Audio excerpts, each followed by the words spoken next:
I need to stop you right now, because if you are over 60 and you ate today, there is a very real chance you consumed something that is quietly, methodically breaking down the cartilage in your knees. Not tomorrow. Not in some distant future. The damage is happening right now between meals, while you sleep, while you sit.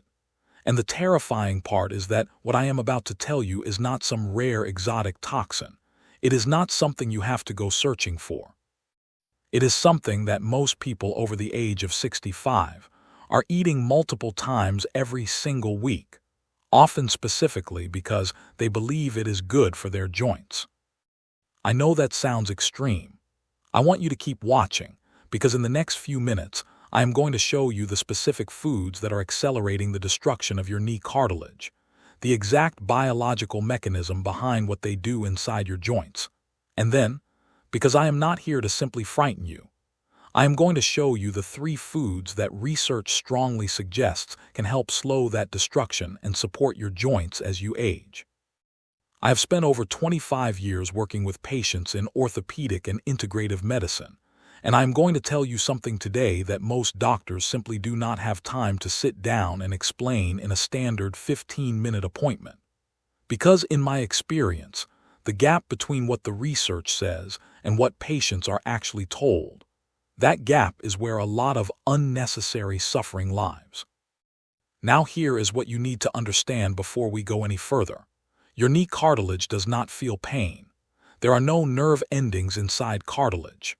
That means that for years, sometimes a decade or more, cartilage in your knees can be quietly breaking down, thinning, losing its integrity, and you will feel nothing until the degradation reaches the point where the bones themselves are beginning to make contact.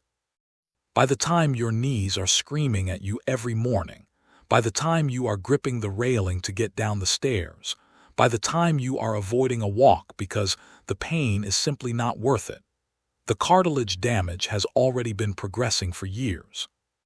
This is not a disease that announces itself early. This is a slow, silent erosion, and what you put on your plate every day is either quietly contributing to that erosion or quietly helping to slow it.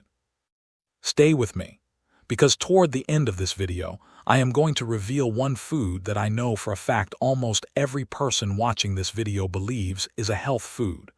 A food that is regularly recommended for people over 60, and the research suggests it is doing the opposite for your joints. That is the one most people get completely wrong, and I will show you exactly why. Let us start with the good news. There are 3 foods that the research consistently identifies as genuinely supportive of joint health after age 60, and the reason I want to cover these first, before we get to the foods that are working against you, is that I have seen too many health videos that leave people feeling helpless. That is not my goal. My goal is to leave you with a clear, practical picture of what you can do. So let us build that picture from the positive side first. The first food I want to tell you about today is fatty fish. Salmon, sardines, mackerel, and I want to be specific about why these matter for your knees in particular. Now, I know some of you have already heard that omega-3 fatty acids are good for inflammation. Most people have heard this in a general sense, but I want to explain exactly what is happening inside your knee joint when you eat these foods regularly, because the mechanism is more direct and more important than the general anti-inflammatory label suggests. As you get older, your body's baseline level of systemic inflammation rises. This is a well-documented biological reality. Researchers actually call it inflammaging, the low-grade chronic inflammation that accumulates with age. Inside your knee joints, this chronic inflammatory environment accelerates the activity of enzymes called matrix metalloproteinases, or MMPs. Think of MMPs as the demolition crew of your joint tissue. In small, controlled amounts, they are useful.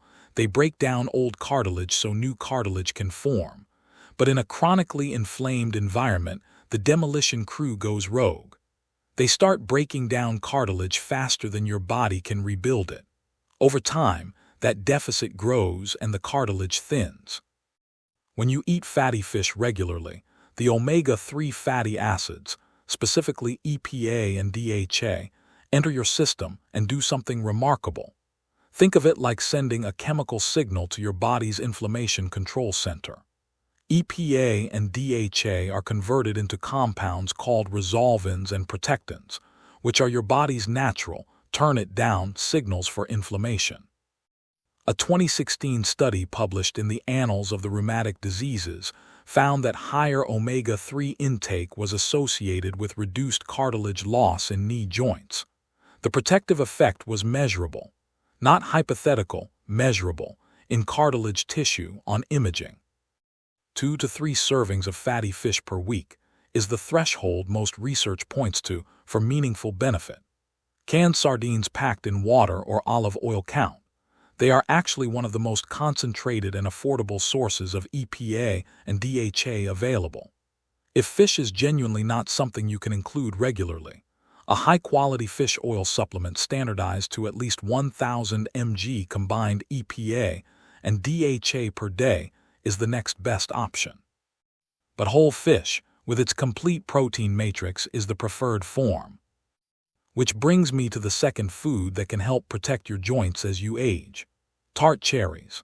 And I want to specifically say tart, not sweet cherries, not cherry-flavored products, tart cherries, either fresh, frozen, or as a concentrated juice made from 100% tart cherry with no added sugar. I know, when people hear cherries for your knees, they look at me with some skepticism. It sounds like folk medicine.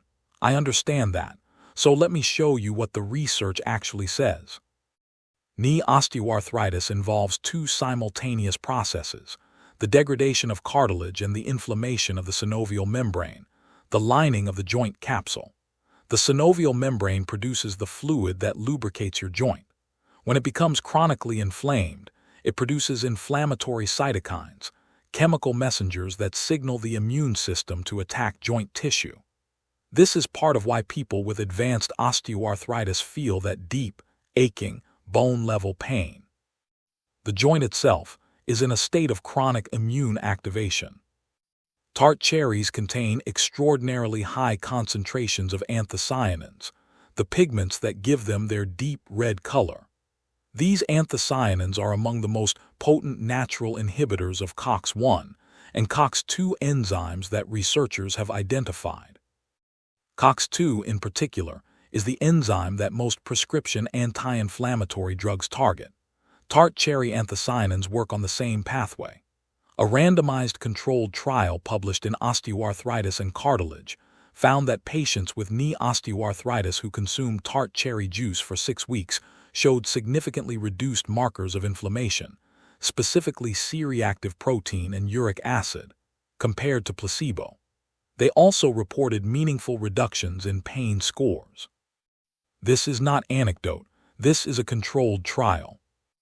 8 ounces of 100% tart cherry juice, twice daily, is the protocol used in most of the positive research. If juice is not practical, tart cherry extract in capsule form is an alternative, though the whole juice appears to have a more complete phytochemical profile. The one caution: tart cherry juice has natural sugars, so if you are managing blood sugar, speak with your physician about timing and quantity. But for most people over 60 without uncontrolled diabetes, 2 cups a day is a straightforward addition. The third food is one that has become trendy in recent years for what I would argue are partly the wrong reasons, but the underlying science for joint health specifically is genuinely solid. Bone broth. Specifically, slow-simmered bone broth made from grass-fed or pasture-raised animal bones. Now, I know bone broth has been promoted as a near-miraculous food in wellness circles. I want to be careful here because I do not want to overstate the case. But for joint cartilage specifically, after the age of 60, the mechanism is worth understanding. Your joint cartilage is made primarily of type II collagen, a structural protein that gives cartilage its ability to absorb shock and resist compression. After the age of about 40, your body's collagen synthesis slows progressively. After 60, the rate of collagen breakdown begins to outpace the rate of collagen production in many people. This is part of why age is the single largest risk factor for knee osteoarthritis. It is not just wear and tear in the mechanical sense. It is a biological slowdown in the body's ability to maintain and repair the cartilage matrix. Bone broth, when simmered for 12 to 24 hours from bones and connective tissue, is rich in collagen peptides, gelatin, glucosamine, and chondroitin, the exact structural building blocks your body uses to synthesize joint cartilage. When you consume hydrolyzed collagen peptides, research has shown that they do not simply get broken down into generic amino acids and dispersed randomly through the body. Radiotracer studies have shown that collagen-derived peptides actually accumulate in cartilage tissue specifically. A double-blind, randomized, placebo-controlled trial published in the International Journal of Medical Sciences found that collagen supplementation significantly reduced joint pain and improved physical function in patients with knee osteoarthritis over a 24-week period. 1 to 2 cups of bone broth per day, ideally slow-simmered, with a visible gel when cooled, which indicates high collagen content, is a straightforward way to support your body's collagen supply. If bone broth is not practical, hydrolyzed collagen peptide powder, 10 to 15 grams daily dissolved in water or a beverage, is the supplement form most studied in the joint health literature. The key: consistency over time. Collagen synthesis is a slow process. The research showing benefit typically spans 12 to 24 weeks of regular intake.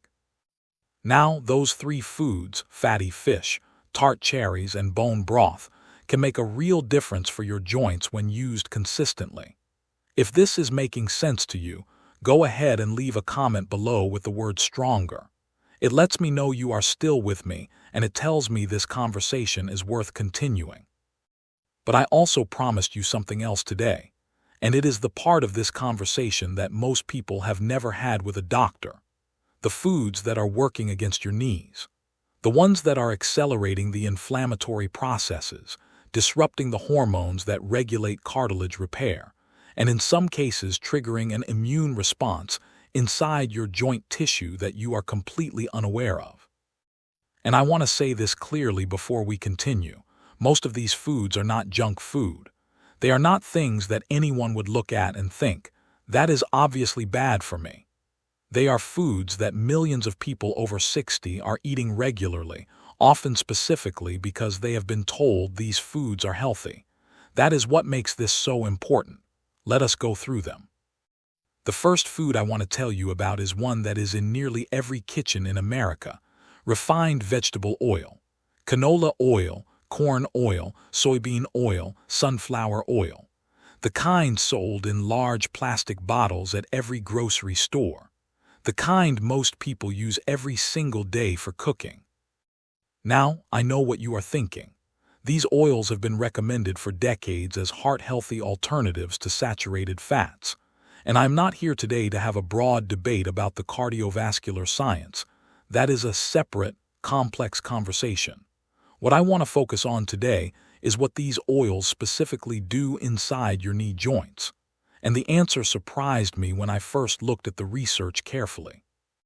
Here is what most people do not know. Your body requires a balance between 2 types of polyunsaturated fatty acids, omega-6 fatty acids and omega-3 fatty acids. These 2 families of fats compete for the same enzymes in your body, and they have opposing effects on inflammation. Omega-3s, as we discussed, produce anti-inflammatory signaling molecules. Omega-6s, through a different metabolic pathway, produce pro-inflammatory signaling molecules, particularly arachidonic acid and the prostaglandins derived from it. These are not inherently bad. Your body needs some omega-6. The problem is ratio. The evolutionary diet of humans is estimated to have contained an omega-6 to omega-3 ratio of roughly 4:1. Modern processed food diets, saturated with refined vegetable oils, have pushed that ratio in many Americans to somewhere between 15:1 and 25:1. At that ratio, your inflammatory signaling is chronically tilted toward the pro-inflammatory side. inside your knee joints. This means the same MMP enzymes we discussed earlier, the ones that break down cartilage, are being continuously activated at elevated levels. A 2018 review published in the journal Nutrients specifically identified high omega-6 to omega-3 ratios as a driver of synovial joint inflammation, with measurable effects on cartilage degradation markers. Refined vegetable oils are the single largest source of omega-6 in the modern diet. Not because they are intrinsically toxic, but because they are everywhere, used in enormous quantities, and they are overwhelmingly displacing the dietary omega-3s that would otherwise balance them. The practical shift is not complicated. Replace canola, corn, and soybean oils with extra virgin olive oil for low-heat cooking and dressings, and with avocado oil for higher heat applications. Neither of these will skew your omega-6 balance the way refined vegetable oils do. This is not about eliminating a food group. It is about correcting a ratio that modern food processing has quietly distorted over decades. The second food, and I am using food loosely here, is added sugar. And I want to be specific about the form that does the most damage to joint tissue. High fructose corn syrup, found in an enormous range of products that older adults consume regularly, including fruit juices, flavored yogurts, salad dressings, bread, cereals, condiments, and virtually all sweetened beverages. Most people understand that sugar is not ideal in large quantities, but the specific mechanism by which excess fructose, the problematic component of high fructose corn syrup, damages knee cartilage is something most people have never been told. And once you understand it, you will look at a bottle of juice very differently. When excess sugar, particularly fructose, circulates in your bloodstream, it undergoes a process called glycation. Glycation is what happens when sugar molecules attach to proteins through a non-enzymatic reaction. The resulting compounds are called advanced glycation end products, or AGEs. Your body has limited capacity to clear AGEs, and they accumulate over time in tissues throughout the body. Cartilage tissue, because of its low cell turnover and poor blood supply, is particularly vulnerable to AGE accumulation. AGEs bind to receptors called RAGE, receptor for advanced glycation end products. And when that binding occurs in cartilage tissue, it triggers an inflammatory cascade that degrades the collagen matrix of the cartilage directly. A 2017 study published in Osteoarthritis and Cartilage found that individuals with higher dietary sugar intake had significantly elevated AGE deposits in their knee cartilage, and that these AGE deposits were directly correlated with the rate of cartilage degradation on imaging. The researchers noted that the relationship was independent of body weight, meaning it was not simply that heavier people eat more sugar and have more joint stress. The sugar itself, through AGE formation, was damaging the cartilage at a molecular level. Fructose is particularly problematic because it glycates proteins approximately 10 times faster than glucose does. High fructose corn syrup, because it delivers fructose in an unbound, rapidly absorbed form that bypasses the metabolic controls that whole fruit would engage, creates a particularly aggressive glycation environment. Reading ingredient labels for high fructose corn syrup solids, and fructose on its own, and systematically replacing those products, is the most direct intervention here. The specific targets are sweetened beverages, fruit juices labeled from concentrate, flavored yogurts, breakfast cereals, and condiments including ketchup and barbecue sauce. Whole fruit, which packages its fructose inside fiber that slows absorption, does not carry the same AGE-generating risk. It is the isolated, rapidly absorbed fructose in processed products that creates the problem. The third food is the one I told you about at the beginning of this video. The one that most people watching this would genuinely not suspect. It is processed wheat, white bread, white pasta, crackers, pastries, flour tortillas, most breakfast cereals. And I want to be careful to explain exactly what I mean and why, because the mechanism here is more nuanced than the first two. Now I know, bread is a staple, Whole wheat bread has been recommended for decades as a healthy carbohydrate. I'm not here to tell you that all bread is poison. What I am going to tell you is that for a meaningful percentage of people over 65, far more than currently know, wheat proteins are triggering an immune response inside their joints that is contributing to the pain and stiffness they are experiencing every day. And they have no idea. This is the concept of intestinal permeability, sometimes called leaky gut. And I want to be careful here because this term has been misused in wellness circles. But the underlying science, when applied specifically to joint inflammation, is published in peer-reviewed rheumatology journals and is increasingly accepted. As you age, the tight junctions between the cells lining your intestinal wall begin to weaken. This is a well-documented age-related change. When those tight junctions are compromised, partially digested food particles, including gliadin, a protein component of wheat gluten, can pass through the intestinal wall into circulation. Your immune system, encountering these particles where they do not belong, mounts an inflammatory response. And here is the joint connection. The synovial membrane lining your knee joint shares immune receptors with the gut lining. The immune response triggered by gliadin can cross-react with joint tissue, creating what researchers call intestinal joint inflammation crosstalk. A 2019 paper in the journal Nutrients reviewed the evidence for dietary lectins and gut permeability in rheumatic diseases, and concluded that gluten and wheat lectins were among the most commonly implicated dietary triggers for synovial joint inflammation. A separate study in Frontiers in Immunology found that individuals over 60 had measurably higher levels of anti-gliadin antibodies, markers of immune reactivity to wheat proteins, than younger cohorts, and that these antibody levels correlated significantly with markers of joint inflammation. This does not mean every person over 60 reacts to wheat in this way, but it means the proportion who do is significant, and most of them attribute their joint inflammation to arthritis alone, never suspecting the bread they eat every morning. A structured 30-day elimination of refined wheat products, with careful attention to changes in knee stiffness, morning pain, and joint swelling, is the most direct way to determine if this is a factor for you personally. If symptoms improve meaningfully during elimination and return when wheat is reintroduced, you have your answer. Alternatives that do not carry the same intestinal permeability risk include sweet potato, quinoa, oats that are certified gluten-free, and brown rice, all of which provide carbohydrate energy without the gliadin exposure. I'm not recommending a permanent, absolute elimination for everyone. But if your knees are telling you something is wrong despite doing everything else right, a 30-day wheat elimination trial is one of the highest-yield experiments you can run on your own body. I want to step out from behind the science for just a moment and speak to you, just one human to another. I know that getting older is not always easy. I know that for a lot of people watching this video.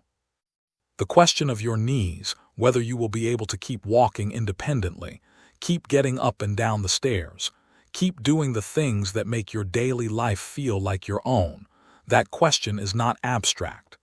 It is real and it is personal and it matters deeply.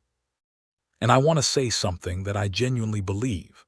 If your knees have been getting worse despite your efforts, despite the exercise you have been trying to do, despite the anti-inflammatory medications you may be on, despite the supplements you may have tried, the issue is often not that you are not trying hard enough. I think about this a great deal when I talk with older adults who tell me they are doing everything right, and yet something still feels off. The issue is often that the specific dietary triggers we have discussed today have never been addressed. The effort is real. The missing information is real too. What I have shared with you today is not a cure. Knee cartilage that has been significantly damaged does not regenerate easily, and I will not pretend otherwise. But slowing the rate of damage, reducing the inflammatory burden on your joints, giving your body the nutritional building blocks it needs to maintain what cartilage you have, that is genuinely within reach. And the steps we have discussed today are not extreme. They do not require a complete overhaul of your life. They require specific, targeted changes to specific foods. To summarize what we covered today: replace refined vegetable oils, canola, corn, soybean, sunflower, with extra virgin olive oil and avocado oil to correct the omega-6 to omega-3 imbalance that is keeping your joint inflammation chronically elevated. Eliminate high-fructose corn syrup and added sugar in processed products, not because sugar is inherently evil, but because excess fructose accelerates the glycation process that deposits ages directly into your cartilage tissue and degrades its structure at the molecular level. Consider a 30-day structured elimination of refined wheat products, and pay careful attention to how your knees feel, because for a meaningful percentage of people over 60, this single change produces a measurable reduction in joint pain and morning stiffness that years of other interventions have not. Add fatty fish 2 to 3 times per week, tart cherry juice consistently, and bone broth or hydrolyzed collagen peptides daily, not as cures, but as the nutritional environment your joints need to defend and maintain themselves against the biological headwinds of aging. These 4 changes, applied consistently, represent a meaningful dietary shift in the direction of joint protection. Not perfection, not overnight results, but a real, evidence-informed change in the conditions inside your knee joints over weeks and months. Tell me something in the comments. Which of the 3 bad foods surprised you the most? Because the answers I hear from people watching these videos consistently tell me where the most important conversations still need to happen, and that shapes everything I make after this. If this video gave you something today, if this conversation changed how you will think about your next meal, please share this. Not for this channel. For someone in your life who is struggling with their knees and has never once connected what they are eating to what they are feeling every morning. That share may be the most useful thing you do for their mobility today. Subscribe so you do not miss what comes next. Next time, we are going to cover the 5 most common supplements people over 60 are taking for joint health, and which ones the most current research suggests are doing little to nothing, and which 2 are genuinely worth your money. One final and important note. Everything I have shared today is based on published research in peer-reviewed journals. This is educational information. It is not personal medical advice for your specific situation. Every person's body, their history, their medications, and their individual biology are different. Please have a conversation with your own physician about any significant dietary changes, especially if you are managing conditions like diabetes, kidney disease, or are on blood-thinning medications. Your doctor knows your history in ways that I cannot from here. Your knees have carried you your entire life. Give them the information they deserve. I will see you in the next one.